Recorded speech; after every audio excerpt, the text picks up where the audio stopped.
The story begins on September 19th, 2025, in Argentina, a day that would shatter lives and grip a nation in fear. Three young females disappeared under circumstances so calculated, so sinister, that the horror of what followed seems almost unreal. Morena Verdi, just 20 years old, and her cousin Brenda del Castillo, also 20, vanished alongside 15-year-old Lara Gutierrez. What makes this disappearance particularly chilling isn't just the fact that they vanished, it's how. The girls were reportedly lured under false pretenses. A party, a promise of payment, $300. What should have been a night of celebration, laughter, and youthful freedom turned into a nightmare none of them could escape.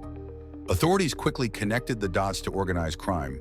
Reports suggest that a local drug trafficking gang orchestrated this crime. The motive? Allegedly, the girls were being punished for supposedly stealing a package of cocaine. Guilty or not, the punishment was barbaric, calculated, deliberate, and utterly horrifying. Then the unthinkable happened. According to multiple reports, the torture and eventual murder was live-streamed through a private Instagram group. 45 people allegedly watched, witnesses to brutality, yet no one intervened. The violence was real, immediate, and somehow consumed like entertainment. It is a detail that leaves a chill long after hearing it. 5 days passed before authorities found the bodies. Mobile phone signals led them to a property in Florencio Varela, a quiet suburb south of Buenos Aires. There in the yard of an ordinary house, the lives of Morena, Brenda, and Lara were discovered, buried in a way that is both unimaginably cruel and hauntingly ordinary. The horror of the location only intensified public outrage. This wasn't a crime tucked away in some remote warehouse. It had happened in a place where neighbors live, children play, and life continues right in plain sight. The ordinary setting made the atrocity all the more disturbing. The investigation advanced swiftly. Several suspects were arrested. Reports vary between 4 and 7 individuals. But among them, one figure looms larger than the rest, a suspected mastermind, reportedly Peruvian, who remains at large. His escape adds yet another layer of tension, a reminder that justice is still out of reach for those who committed these acts. The public response was immediate, powerful, and unified. Protests erupted across Argentina, led especially by feminist organizations. Thousands took to the streets, demanding accountability, justice, and recognition of the systemic issue behind the crime. The term narco-femicide emerged, highlighting the intersection of organized crime and targeted violence against women, a term that would now define the national conversation. Morena, Brenda, and Lara are now known worldwide. Morena and Brenda, on the brink of adulthood, had dreams, plans, and futures that were stolen in an instant. Lara, only 15, a child stepping into her teenage years, full of curiosity and potential, was taken before she could even begin to explore life's possibilities. Their deaths are a stark reminder. The youngest and most vulnerable are often the most exposed to society's darkest elements. The methods used in this crime are particularly disturbing. Live streaming torture points to a chilling desire for spectators, a perverse blending of performance and cruelty. In a world dominated by digital interaction, private horror can now be transformed into public spectacle. Violence can be consumed, shared, and horrifyingly normalized.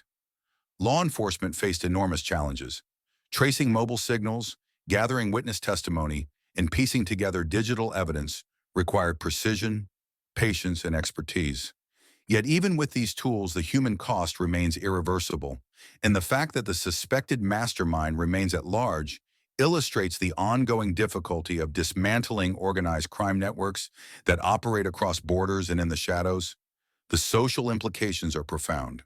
Argentina has long grappled with gender-based violence, but this case revealed a new, horrifying intersection: femicide and narcotics-related organized crime.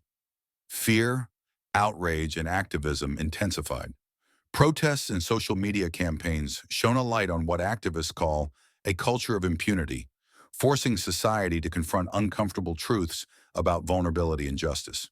For the families of the victims, grief is immeasurable, but grief alone is not enough. Beyond mourning, there is a demand for answers, for accountability, and for a justice system capable of responding to crimes of such depravity.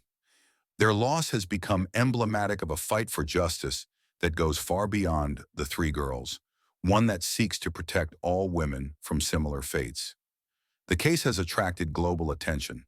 Media outlets from around the world have detailed the events, the investigation, and the public reaction. What makes the story resonate internationally is not just the horror, it's the intersection of ordinary life, digital culture, and organized crime. Danger, once thought distant, now intrudes into everyday spaces. Social media, meant to connect, becomes a platform for violence. Psychologically, the case is staggering. The act of torturing, killing, and broadcasting it points to a terrifying detachment from empathy. For those who witnessed or learned about it, the reactions are immediate.